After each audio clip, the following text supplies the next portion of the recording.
हिमाचल प्रदेश के उपचुनावों में आम महंगाई के अतिरिक्त सार्वजनिक वितरण प्रणाली के डिपुओं में मिलने वाली दालों और तेल के दिनों दिन बढ़ रहे दामों का मुद्दा तो विपक्ष उठा रहा है, लेकिन ये मुद्दा क्या वोटरों को सरकार के खिलाफ वोट डालने पर मजबूर करेगा या फिर नहीं करेगा, ये इस वक्त का बड़ा सवाल है।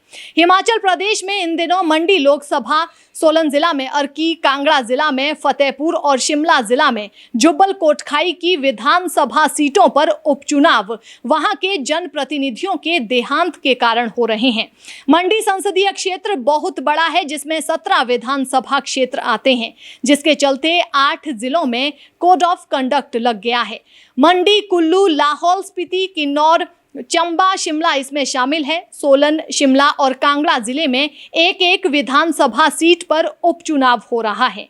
इन उपचुनावों में 15,50,258 मतदाता अपने मतों का प्रयोग कर सकते हैं।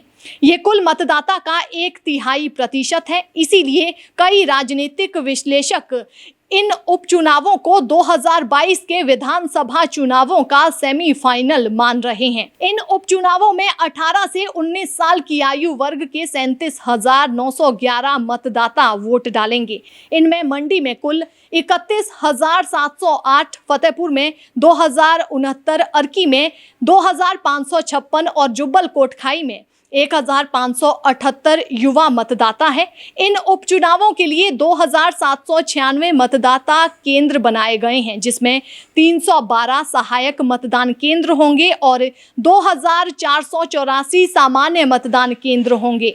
80 वर्ष से अधिक आयु वर्ग के मतदाता के लिए बैलेट पेपर से मतदान करने की भी सुविधा होगी। वे चाहें तो इलेक्ट्रॉनिक वोटिंग मशीन या फिर बैलेट पेपर से मतदान कर सकते हैं। कोविड के चलते एक मतदान केंद्र पर अधिकतम 1,000 मतदाता ही वोट कर पाएंगे। कोविड नियमों के अनुसार तय संख्या में ही सार्वजनिक स्थल पर रैली, सभा, रोड शो किए जा सकेंगे। इंडोर कार्यक्रमों में भी क्षमता से 50% लोग भी शामिल हो सकेंगे। घर घर प्रचार भी कोविड प्रोटोकॉल की पालना के अनुसार ही होगा। डीजल, पेट्रोल, रसोई गैस, खाद्य तेलों की कीमतें बढ़ रही हैं। अब बिजली सप्लाई को भी नियमन से बाहर करने की बात सुनने के बाद जनता घबरा गई है।